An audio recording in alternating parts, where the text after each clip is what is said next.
Hello, welcome to the Movie Review channel. Please subscribe the channel and like the video. Let's go to the video. Last of Us EP2 proved that it's here to present us a proper adaptation of the game. In this episode titles as Infected, we get to know more about no-nonsense ride-or-die Tess. But, spoiler alert, she dies halfway through the story. This death happens in games too. However, this time as we get to spend more alone time with her, it has a greater impact on us. Just like EP1, this episode starts with a flashback to year 2003, location of Ground Zero, which apparently is where and when the pandemic has started. This scene was so compelling, especially as it freshens our memories on first days of COVID-19 outbreak. This EP specially focuses on world building as our three-character, Tess, Joel and Ellie, continue their journey outside of Boston quarantine zone. The art of storytelling in Last of Us, particularly compared to the previous episode, Infected places a much greater emphasis on the idea of exploration and survival. Obviously, it takes the three characters outside of the quarantine zone and into the overgrown city, which means that the episode gets to take in the impressive vistas and environments of an urban center that has been reclaimed by nature. There is a lot of emphasis on characters moving through wide-open spaces, taking in the atmosphere and the mood. Maison's script cleverly uses Ellie as a springboard to convey the finer details of this post-apocalyptic landscape to the audience, structuring Infected like a road trip with a particularly talkative child. Ellie voices the questions that audience members will undoubtedly have about the particulars of this zombie apocalypse. If we're out in the open city, why aren't we getting swarmed? Everyone said the open city was crazy, like swarms of infected just running around. So there aren't super infected that explode fungus spores over you? Or ones with split open heads that see in the dark like bats? But these all happen in character frame, as Ellie is a child who has lived a sheltered existence inside the Boston quarantine zone her whole life and so doesn't necessarily know the logic of the wider world. Acting. Though the writing shines through all the EP, it's not the only jewel in the batch. Acting in this EP reach beyond viewers' expectation. Ramsey, Pascal, and Torv are a delight to watch. They don't just move the plot along with their dialogue, they act with intention, and you can sense the emotional underpinnings in every uncomfortable pause and concerned glance. Bella Ramsey continues to be excellent as Ellie, granting humorous relief in a world that offers very little. She astonished us in Season 8 of GOT, and we still remember her outstanding performance and her badass character that has raised bar for her in Last of Us. Fortunately, in this 2 episodes she proved that she deserved all the compliments, presenting us the finest version of Ellie. She's dependent but resourceful and, crucially, willing to learn as the true horrors of the wider world steadily become revealed to her. The sophistication of Torv's performance is worth shouting out specifically. The mix of determination and sorrow on Torv's face as Tess carries out her final smuggling mission is heartbreaking, and her exchanges with Pascal are beautifully complex and downright tragic at times. The finale scene with Tessa gives us one of the most memorable screen departures in recent memory. And let's not forget about the authenticity of views. Yes, there are ugly, horrific, and brutal, but that's the point. This is the world that characters live in. Set design continues to be one of the show's high points, with nature's reclamation of every building, car, and dining table in full motion. There's a reminder that these once bustling cities don't belong to humanity anymore at every turn as fungal strands twist through the streets like the electricity that used to power them. No image is as stark as the mass gathering of an infected colony seen from above, however, accompanied by Tess-chilling explanation of how they can operate as one organism. A group of that size is a terrifying prospect, but sometimes just a single, different type of infected can instill much stronger fear. The scene where Ellie wakes up in the beginning of EP is truly beautiful. Having all those landscapes from abandoned city were gorgeous and terrifying in its own.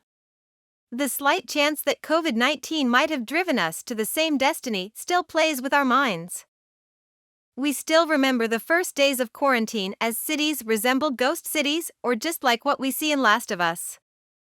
Episode 2 of The Last of Us opens up the horrors of its world for all to see, but not before showing us the terrifying nature of its inception. Pedro Pascal and Bella Ramsey continue to grow into the shoes of Joel and Ellie, while Anna Torv gives Tess a standout end to her short but sweet story. A fantastic blend of edge-of-your-seat tension, memorable character moments, and engaging backstory, it carries on the momentum of the premiere to great effect, all while making sure you won't want to touch or eat a mushroom for weeks. Co-showrunner and the game's creator Neil Druckmann, who's making his TV directorial debut in Last of Us, clearly has a keen eye for beauty in this shattered world. One image in particular, a frog hopping along a piano's keys, is beautifully realized. Druckmann also proves that he is more than capable juggling the subtler intimacy between the Last of Us leads and the pulse-pounding terror surrounding them as they creep around erratic clickers. Sound effects. Sound is also used brilliantly throughout the episode. Distant screams, anything resembling a clicking noise, and even a frog hopping on a piano key possess the ability to put me on edge. I mean, they are supposed to be soothing melodies, but in this environment, they just scare the hell out of me. Even the quietness of the environment is an alert that something is wrong. We've got accustomed to hearing people talking, cars rushing, and all the noises that not hearing them just make my hair stand. The score is used sparingly throughout but to great effect, reduced mainly to pulses and drones in high-tension moments, but excels as guitar plucks from the game come in to soundtrack its devastating closing moments. Adaptation. Typically, when a game adaptation makes a direct reference to the game it's based on, it's cringe-worthy and distracting as all hell. But in this show, absolutely none of the nods to the game seem out of place, no matter how directly ripped from the game they are. It also seems to work seamlessly from one medium to the other, another example being the switch to first-person perspective inside Joel's truck in the first episode. This shows just how cinematically strong the game was when it launched almost 10 years ago on the PS3. How the scene originally plays out is designed to put the spotlight on the dark underbelly of this new world's authoritarian regime. This just takes an overplayed zombie-like threat and fumbles an emotional plot beat by executing it in a scene that's equal parts strange and by the numbers. Tess and Anna Torv deserved a better send-off. The Last of Us second episode, then, is a slight come-down. The swirling combo of action and horror has dissipated and, in its place, a more calculated entry that focuses on Ellie and Joel's fledgling relationship. It's a decision that allows the former to really step into the forefront of the show. Some game changes may rankle, but The Last of Us still proves, even in its quieter moments, it's a show that's worth shouting about. Clickers. In this episode, we also get to see Clicker, the echolocating breed of infected, whose chattering voice is the last heard by most who meet it, like the predator's croaking battle cry mixed with a ghoulish shriek. They're a horror to look at as well, with their deformed fungal heads contrasting against what remains of their, mostly, human body. Irony bites when our first real meeting with one of them takes place in a museum, leading them to not only take over humanity's present day, but also a place designed to preserve our past. The clickers stalk the museum floor like the velociraptors of Jurassic Park's kitchen, launching with a similar suddenness when alerted. Museum trip. The attack at the museum feels very much an attempt to recreate the tension and excitement of a similar set piece in the game.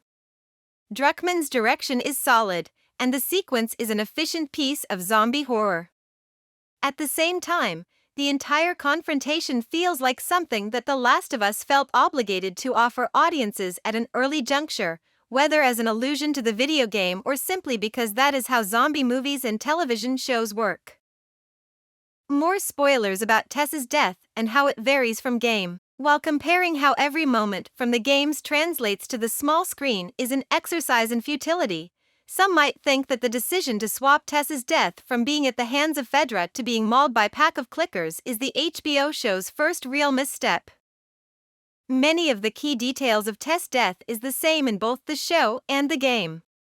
The location is roughly the same. Tess is bitten in both scenarios, and Tess makes it clear to Joel that she wants him to complete their assignment without her. In the games, though, Tess doesn't take out a horde of infected before she dies. In fact, Tess isn't killed by the infected or an explosion at all. You see, in the Last of Us game, Tess is actually killed by a group of Fedra soldiers who have been pursuing Tess, Joel, and Ellie since they left the quarantine zone. Tess, aware that she has been bitten, urges Joel and Ellie to go on while she stays behind to deal with the Fedra soldiers and buy the time they need to escape.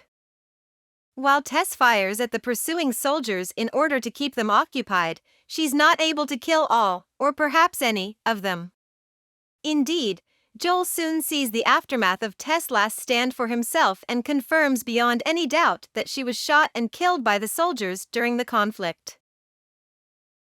However, during an interview with HBO's The Last of Us podcast, series co-creator Craig Mazin revealed that they decided to change some of the details of Tess' death in order to address a plot inconsistency in the game and to ensure that the vital moment better fit some of the show's reworked themes and details. Neil Druckmann, who also co-directed and wrote The Last of Us game, explained more on this matter during an interview with Entertainment Weekly. He stated that the reworked details of Tess' death help show that these things don't have to get violent unless you're fighting them from spreading the infection further. That explanation actually makes a lot of sense. After all, the Last of Us HBO team previously explained that they intended to change the way that the cordyceps infection is portrayed in the show versus how it is portrayed in the games. While some of those changes can be attributed to logistical demands, some of them are more about the team's desire to change how the infected are both perceived and utilized in the show. In this case, it seems that they really wanted to sell both the slightly reimagined nature of how a person can become infected as well as the communal nature of the infected themselves. There's also the aforementioned perceived plot inconsistency that Mazin wanted to address.